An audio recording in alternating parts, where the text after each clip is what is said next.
welcome back to my channel, or if this is the first video that you're seeing, then welcome to my channel. And as you can tell from the title of this video, I am filming The Mortal Instruments, City of Fallen Angels book review, and I'm so excited. I would say this is my favorite book, but I kind of feel like I say that in every one of these book reviews, but I feel like there's nothing really wrong with that, because given the fact that it's a book series, I feel like it's great for the story to be, it's supposed to, like, the stories get better and better and better as you read them, and that is definitely the case with the Mortal Instruments book series. I am loving every single one of these books. It's just getting better and better. I love where the story is going. I love the story arcs. I love the character arcs. I love how everything is just falling together, and I especially love this book because there's a lot of stuff that happened in this story that's kind of like concluding parts of the story, and it's also made way for a lot of other material that I'm sure we're going to be getting to in the next two books. So I'm really excited to talk about this with you guys, to share a few of my favorite opinions on the books, and overall there's just so much to talk about, and I've been rambling on and on for a lot now, and I just want to go ahead and start the book review. So without further ado, let's get into it.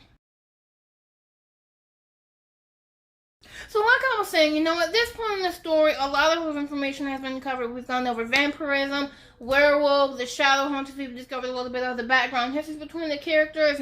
Clary knows who she is. She knows everything. Clary and Jace's relationship has finally been resolved. They know a lot of different details. Magnus and Alec are together. Simon's a vampire. There's a lot of stuff. I'm going to scoot back some. There's a lot of stuff that have happened in the past three books that, allow for more.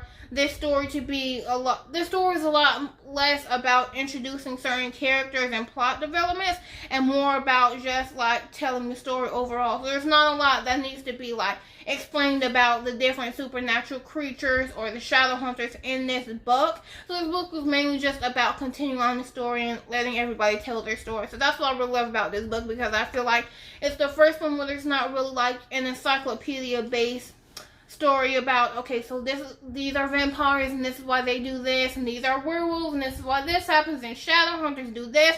There wasn't a lot about in this book because we've already covered that in the first three books. So at this point, we're pretty much up to speed on a lot of our supernatural need to know basis, and this book was more about the plot line for the different characters, so I love that.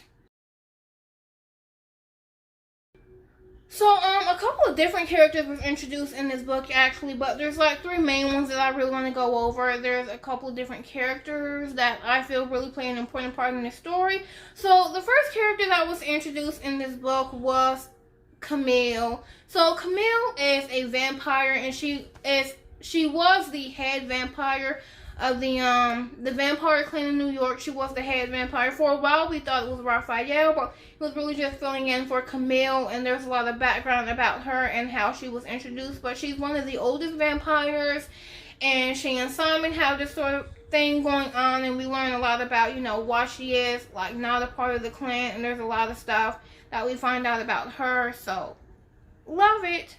And also we have Jordan Cal. Jordan Cal, he's a werewolf, and the way he gets introduced into the story is really interesting. I don't want to say a lot about him because I feel like that would be giving away.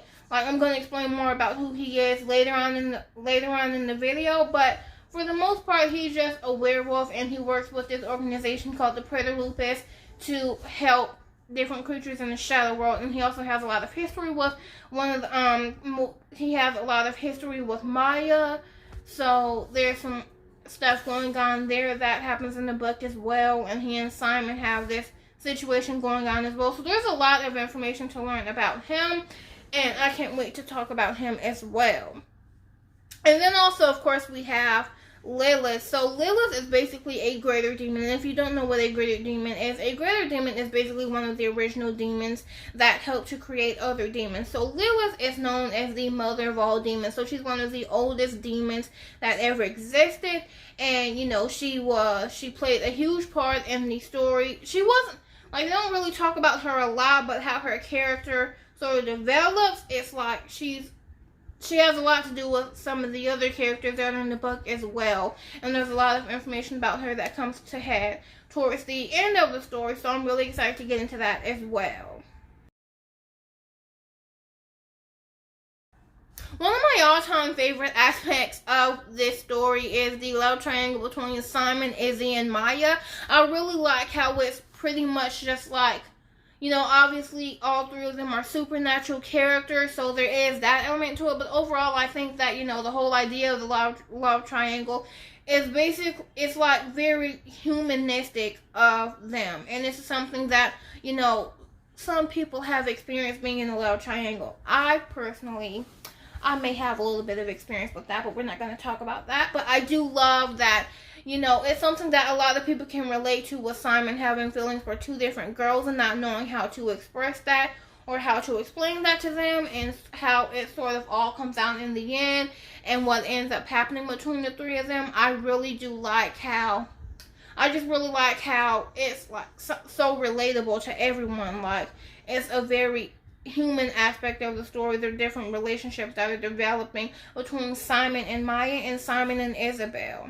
Basically, how everything ends up happening is Simon sort of casually hangs out with Maya, and he casually hangs out with Izzy, and those casual friendships sort of develop into more than platonic and sort of become like romantic relationships, and they happen without Simon even realizing it. So it, like, he doesn't mean to like play these two women against each other. That's one of the things I really like about Simon, is he's not the type of guy to like intentionally have two different girls. It's just something that sort of happened, you know. The relationship that he had with both of these women is sort of developed on its own, and he didn't really know, he wasn't expecting it, he didn't know how to handle it, and so he doesn't know how to break the news to either of them that he's seeing the other one. Ultimately, Isabel and Maya both end up showing up to one of Simon's concerts, which he's been trying to prevent, which I think is really hilarious, the lengths that he goes to try to prevent them from finding out about each other. So he doesn't ever invite both of them to the same gig, but they end up coming to the same gig anyway, and they find out about each other. And like, the scene, it's kind of sad for Simon, but at the same time it's really hilarious, because overall this entire situation between them, I really, really love the scenario about how it is very relatable between humans, you know, given the fact that this story takes place in like the supernatural world. That, like, I'm one of those people, the thing that draws me to stories like this is the fantasy element and living in a world that's so completely different from our own. And I like the supernatural world and how it's like not real and it doesn't exist, and it's like this fantasy world. But, you know, I also really liked how in this story they did talk about the love triangle between Simon and Isabel and Maya, because that's not something that we talk about a lot. That's not something that we've gotten a lot of in these books. It's been very, you know, sci-fi and fantasy based, which I love. I'm not complaining about that, but being able to be given this relationship that's so relatable for humans, I love that. While we're on the subject of Simon, I want to go ahead and talk about sort of his relationship with how he feels about himself being a vampire and how that develops throughout the story, because that, like, Simon's storyline throughout City of Fallen Angels was one of my favorites. Like, I love Jace, I love Magnus, I love Alec, I love all of these characters, but I really feel like the inner turmoil that Simon goes through in this story was like self-acceptance and realizing that he's a vampire and what that ultimately means. I love that. Pretty much, Simon has been going through a bit of denial about what he really is. You know, he's continuing to try to live a normal life. Now that he's a daylighter, he can walk out in the sun. So he's still in high school, and he still like practices with his band and stuff, and he still spends time with his mom. So at this point in the story, he's trying to deny what he is and continue to live a normal life.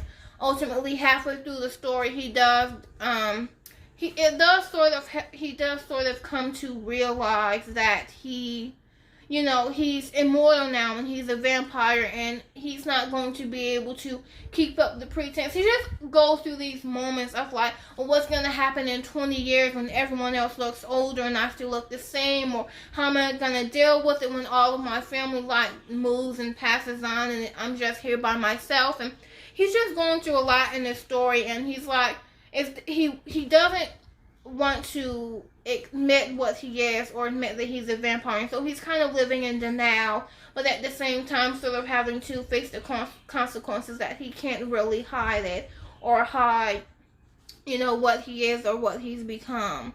One of my favorite moments in the book was when Simon reveals to his mom that he's a vampire. So at this point, his friends already know about it, and they kind of had like a hilarious reaction to it, and it's oddly normal how they're taking the situation of him becoming a vampire. So that's pretty weird.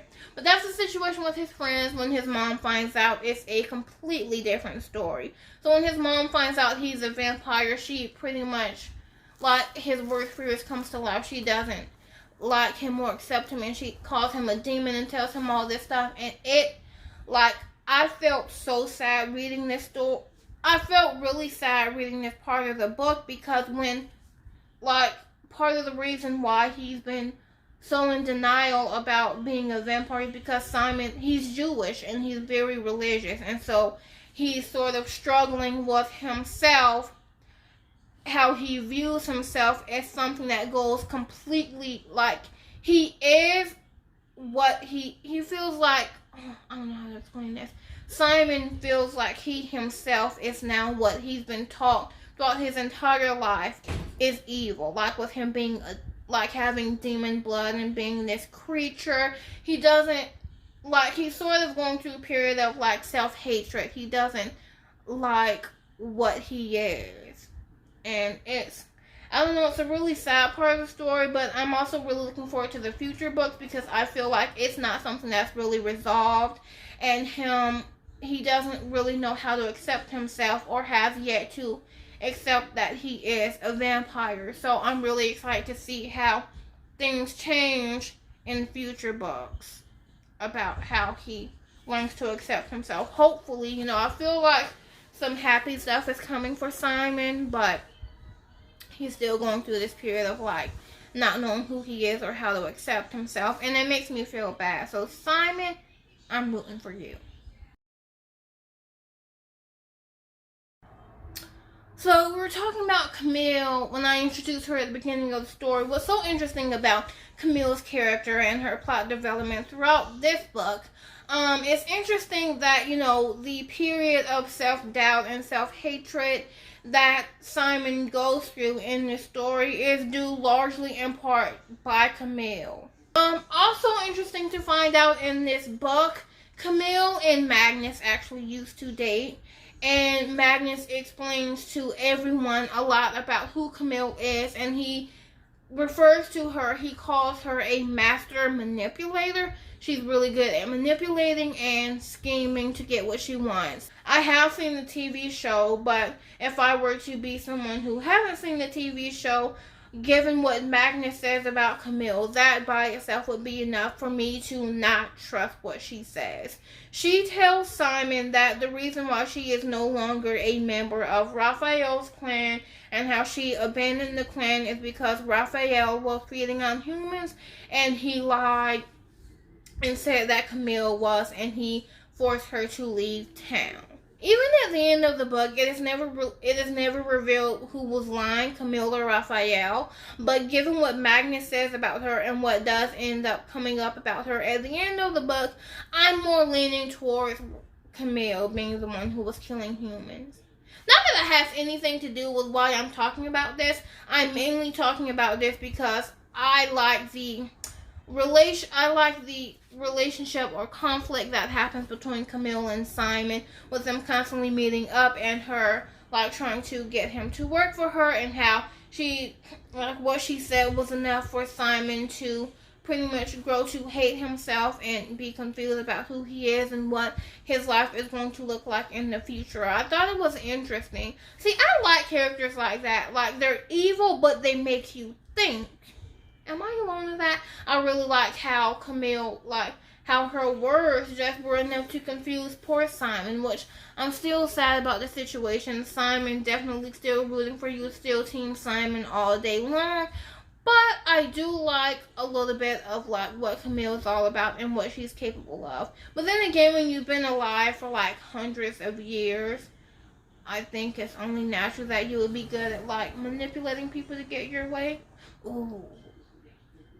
I wonder what kind of vampire I would be if I was immortal.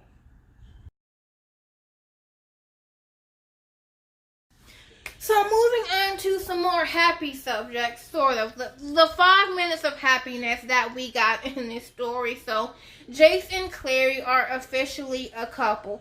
As we all know, they had this little stint of like thinking they were brother and sister, and then finding out they weren't, and then he died, she brought him back. They've been through a lot, normal relationship stuff, right? But at this point, they are officially a couple, and I just love them so much. So I feel like a lot of people are going to attack me, but personally, if you were to ask me what my favorite ship was, like Malik all day long. Not that I haven't really cared about Clace, but I'm just more of a Malik fan. But the few cute, adorable coupley moments that they had in the beginning of this story. Oh my goodness. Yeah, so I feel like now that Clary is currently training to become a shadow hunter, and given like Jace obviously helping her with that, like their relationship gets a little bit stronger. And I really like the dynamic that they have between them. Like, there's not too much to say about the happy moments with Clace because they don't last long. But the few moments that they do have, I think they're really sweet. And I like that they get these few moments of just being a normal couple. Like, he's a shadow hunter and she's a shadow hunter in training. But when they're together and it's just the two of them, they're just Clary and Jason. I like how she brings out a side to him that no one else gets to see, and I like how he reminds Clary how strong she is and how she's capable of being a shadow hunter. I really think those are the best relationships, when you bring out the best in each other and you make each other just feel better about yourselves, like accepting someone for who they are, but at the same time being their biggest cheerleader and making them want to be the best version of themselves. Here for it. So those are my favorite things about Clary and Jace. I just like their dynamic between each other, and I feel like the things that they've been through in the past, it only makes them stronger. So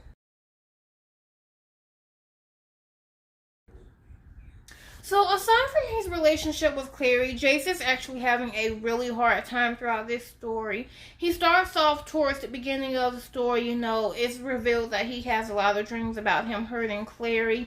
And as a reader, it's difficult for me to do these book reviews a little bit because I try to come at an angle from someone who did see the show and from someone who only read the books and doesn't really know what's going to happen, because since I read the show, I do know a lot about what's going on with Jason, what this ultimately leads to. I was not surprised when certain things happen, but at the same time, if I take myself out of that element and I just read the books, I would be really curious about what's going on with Jace, but at the same time, I wouldn't be surprised about how something bad ultimately ends up happening, because at the end of the last book, we all know that Jace died and Clary brought him back to life. And so I was really excited to read this book because, obviously there has to be some huge consequences to that, because, I just feel like obviously it's really cute and romantic that she saved someone that she loves, but at the same time, if we all thought about this in a realistic way, there's something when someone dies, they're supposed to stay dead, and there is something unnatural about bringing them back to life. So even if I hadn't seen the TV show, I would just automatically assume that something bad has to happen, because this isn't something that is supposed to happen. We do end up finding out why he has the dreams that he does, and after he actually attempts to harm Clary in real life, he is then brought to the Silent Brothers, in which they explain to him that there's a ritual that they can do to help him, and after, obviously, they find out about how Clary brought him back to life and everything, so things get pretty serious from there. And, he spends the night by himself in a cell underground, and everything is discovered about, why he is the way he is, and after everything that happens, ultimately, he does end up getting possessed by the demon Lilith. We're going to get more into that part of the story later, but I just, it's interesting to see his journey throughout the story about, what the consequences were of what happened in the last book and what ends up happening in this story to Jace.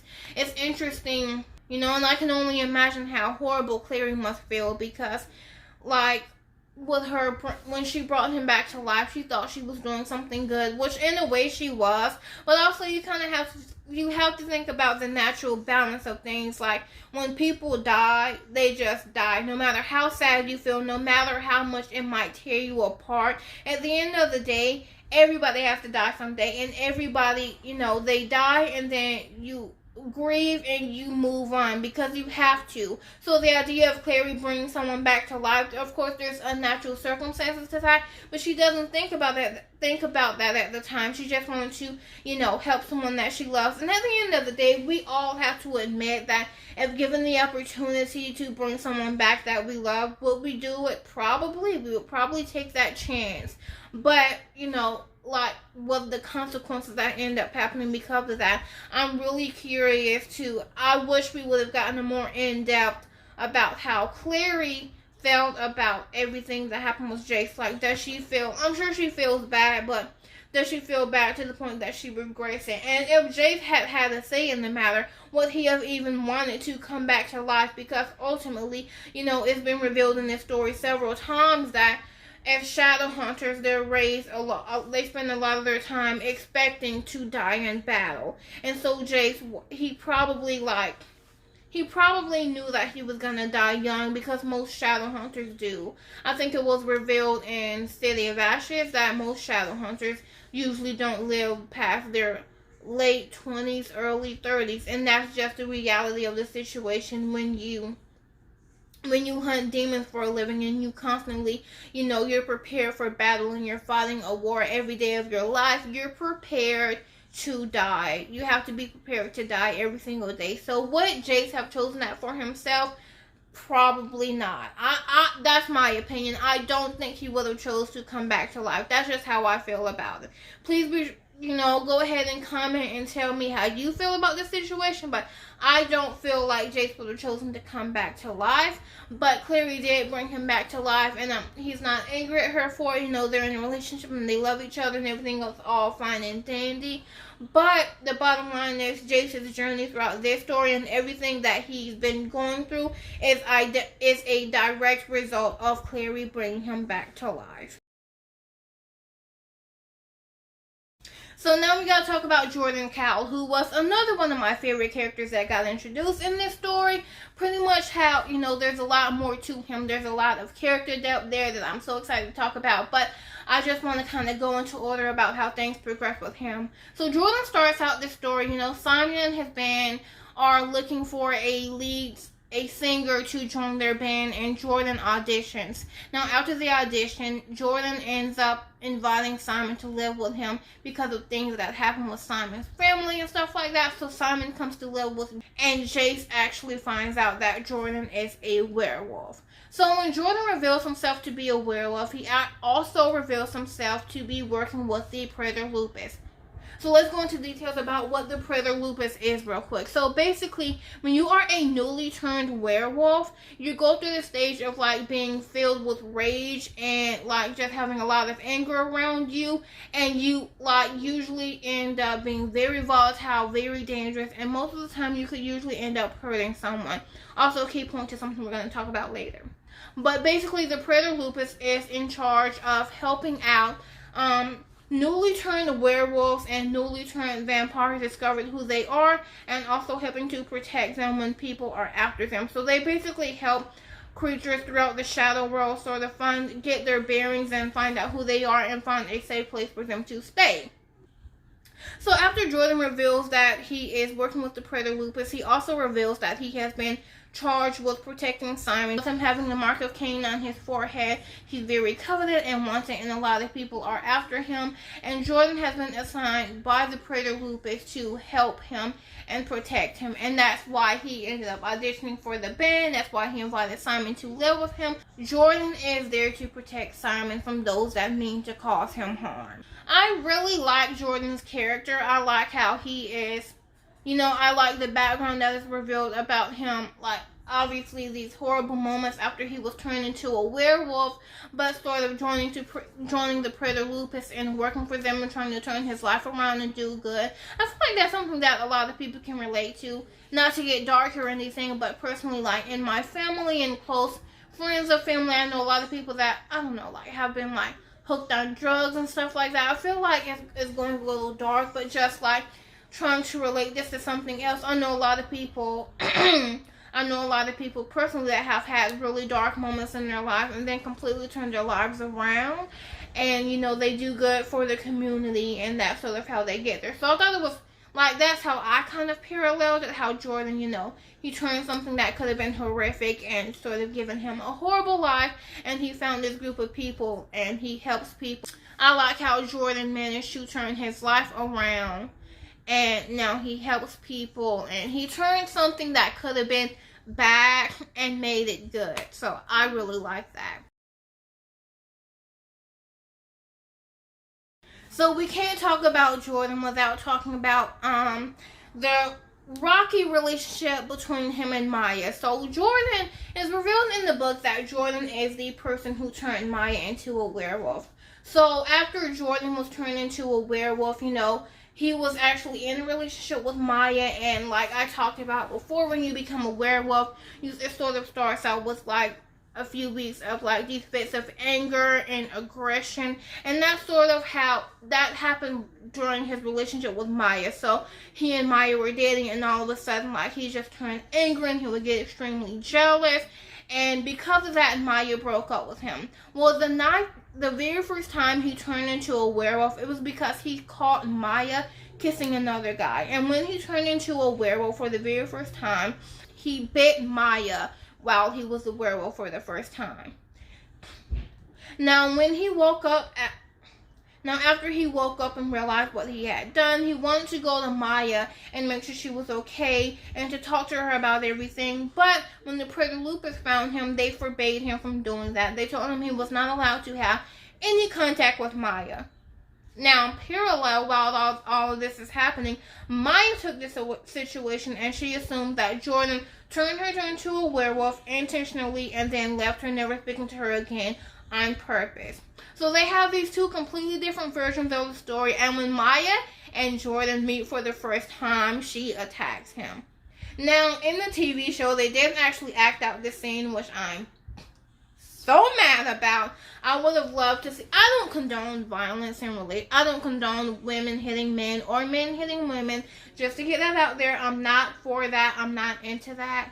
But I would have liked to see that scene play out, just because I think it would have been interesting to see the amount of pain in Maya's face. Now, they did have a scene similar to this in the TV show, but it wasn't this. It was the same, but it was different. But anyway, so after, you know, everything happens, of course, Maya ends up discovering that Jordan, you know, she ends up finding out about why things happened the way they did, and that Jordan actually never wanted to abandon her. He never intended to leave her behind. He did it because he had no choice. Now, obviously, after finding out about this doesn't just change things right off the bat. It doesn't make things okay. So, obviously, now that Maya's a werewolf and she's discovered this pack and people that she gets along with, and she sort of found out where she belongs, I can imagine it must be really difficult to have someone from your past come back in your life, and even though they explain things and you know that things weren't as they seem, it's sort of difficult to have that change your opinion on things, because like the way you live your life now has a lot to do with what happened and what you thought happened and how things played out in your mind.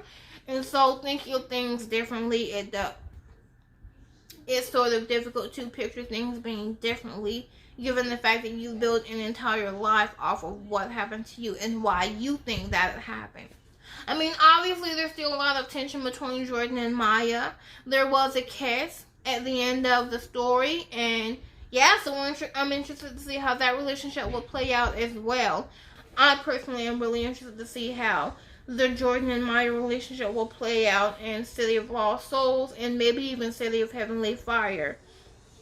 Because I'm not really sure about how long this situation between them will last, but overall, I'm hoping for the best, because I'm just always a cheerleader for love.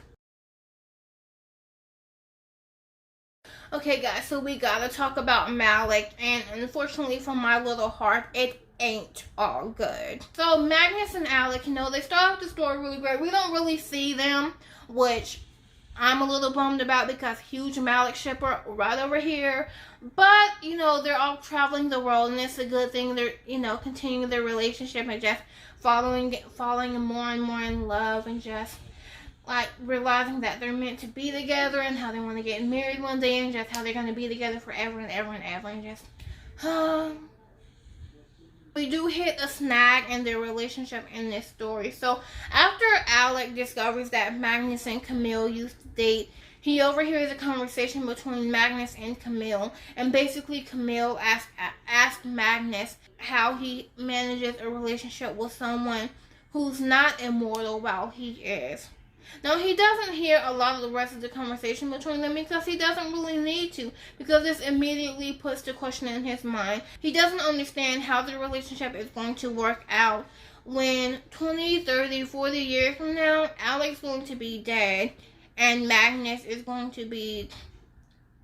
Like, that's the thing. He doesn't know what's going to happen to Magnus. Magnus also reveals, you know, that he's had a lot of relationships in the past. And, of course, Alec gets upset at the realization that after he dies, Magnus will just immediately move on and he gets upset. Now, personally, here's how I feel about this. And you can judge me all you want to. Personal opinion. Alec was completely wrong for getting upset about the idea of Magnus moving on once he dies. Because, first of all, taking out the immortal aspects of the relationship, like, I'm sure there's married couples everywhere who, like, one person dies and the other person, well, they don't just go off and kill themselves. They don't just go off and sit in a room by themselves and cry for the rest of their lives. You know, you move on, not because you want to, not because you don't love them anymore, but just because that's the way that life works. And you can't just sit around and mope about how someone is gone and they're not with you anymore. I feel like I'm coming across really harsh, but I'm just being realistic. Like, you can't do anything about the fact that Magnus is immortal and you're not. You know, one day when Alec dies, of course Magnus is going to be devastated because you never ever get over love when it's taken away from you. But he's immortal and he's experienced this before. And the bottom line is he's going to keep moving on because he doesn't have a choice in the matter. Ultimately, I do really love how Magnus and Alec sort of come to this mutual agreement about to just enjoy their relationship and enjoy where things are going, and we're hoping for the best for them. Obviously, I am, because I cannot express enough how much of a Malik shipper I am. Like, you guys have no idea how deep this runs with me. I am so rooting for Magnus and Alec all day long. Like, I love Clary and Jace, and I love, you know, like, Simon and Isabel, or Simon and Maya. Like, they're both really great girls. Simon, good luck whoever you choose. And obviously I'm even a little bit rooting for the Jordan and Maya relationship. Hopefully they work things out too. But, like, for me, Magnus and Alec, my ride or die. Like, that's just the bottom line. So I want to talk about the ending scene between Lilith and Simon, and also Clary and Jace.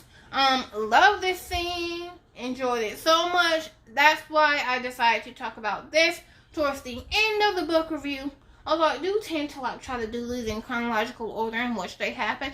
But I also want to say this towards the end because I enjoyed this scene the most, and I didn't want to feel rushed getting the other topics out of the way, so that's why I saved this one to the end. Pretty much, so I'm the type of person that tries to find a lot of hidden meanings in things, and this scene was no exception. So I couldn't actually explain this in the video properly, but basically Lilith manipulated Jace and Clary to convince Simon to help her bring Sebastian back to life by exchanging blood with him.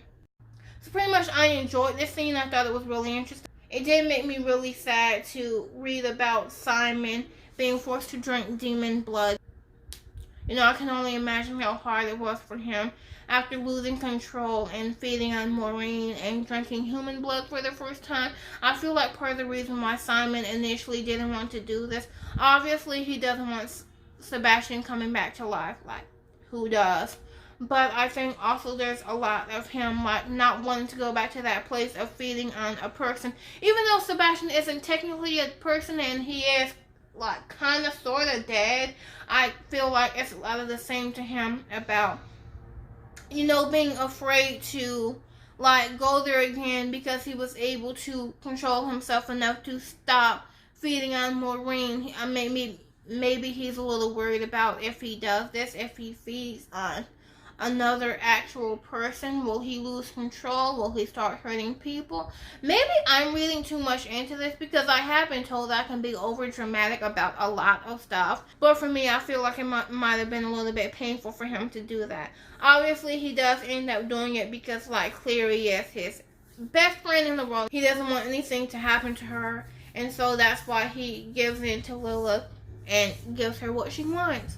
I don't know, I just thought I'd share my opinions on that with you. I feel like a lot of people watching this video right now might be like, this girl is crazy. Like, that does not mean that at all. But for me, I just like, that's kind of the way I interpret it. And maybe I might be dead wrong. Maybe I really am crazy the way my parents keep telling me I am. But overall, I'm predicting that in like this scene, also him Simon feeding on Maureen, and like what he did to Sebastian, I feel like this is going to have a lot to do with how his character progresses in future books. Maybe I'm wrong, but that's just how I feel about it. So pretty much Jace is compelled through Lilith's dark magic over him to bring Sebastian back to life by having Sebastian drink his blood. Now, while this is happening, Jace's thoughts are read out loud in the book, and he pretty much explains how he feels free and he feels compelled to help Sebastian and assist him in whatever he needs. And lo and behold, we are officially moving into what is most likely to be my favorite parts of the books. So I'm really interested to see how things play out now that Sebastian and Jace are going to be working together and, you know, teaming up to do whatever their diabolical plan is. I'm so looking forward to this part of the book. I'm really looking forward to the rest of the book. I'm really looking forward to seeing what relationships progress, how relationships change, how different character arcs change. I'm really excited to see how everything is going to be changed based off of what has happened to Jace. I am so looking forward to this. Like, every time I read one of these books, as soon as I finish it, I immediately think, I cannot wait to start reading the next book. I wish I could start reading it right now. But the way I do these book reviews is I don't start the next book until I have at least filmed the book review, because I don't want to like get any information mixed up. I don't want to like accidentally say something that happens in the current book that I'm reading when that's not the book that I'm currently reviewing. So now that I'm filming this review, I can finally start reading City of Lost Souls tonight. So that is it for this book review, guys. Thank you so much for watching. I have enjoyed making these book reviews so much. I've really enjoyed reading the Mortal Instruments book series.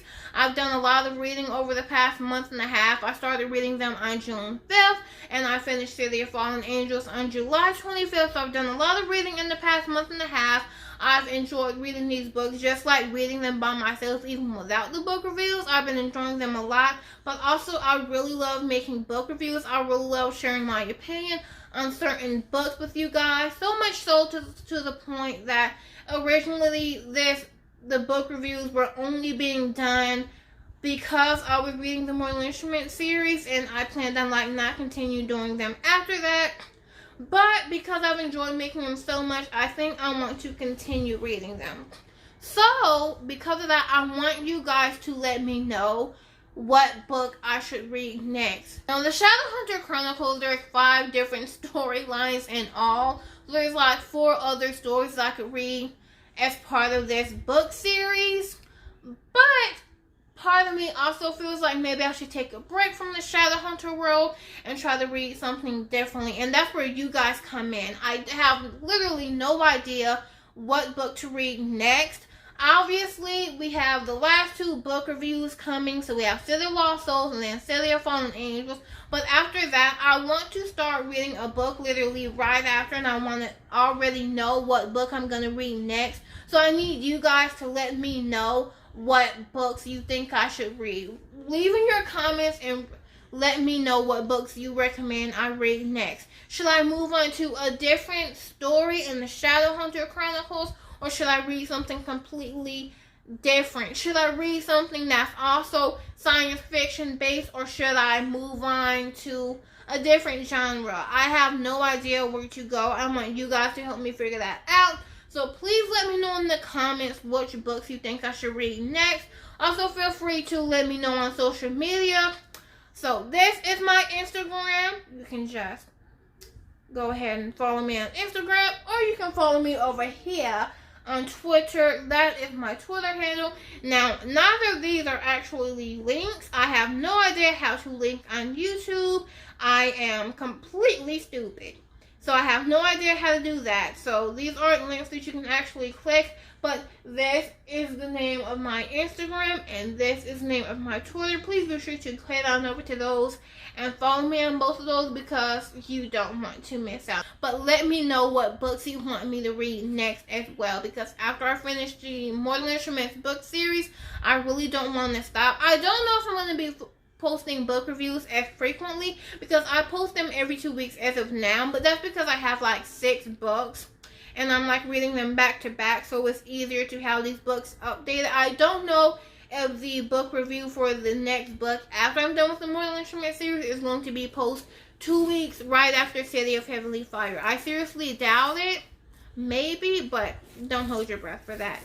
But anyway, yeah, let me know what books you recommend, and other than that, that's the end of this video. So thank you so much for watching this video. Please be sure to like, comment, and subscribe.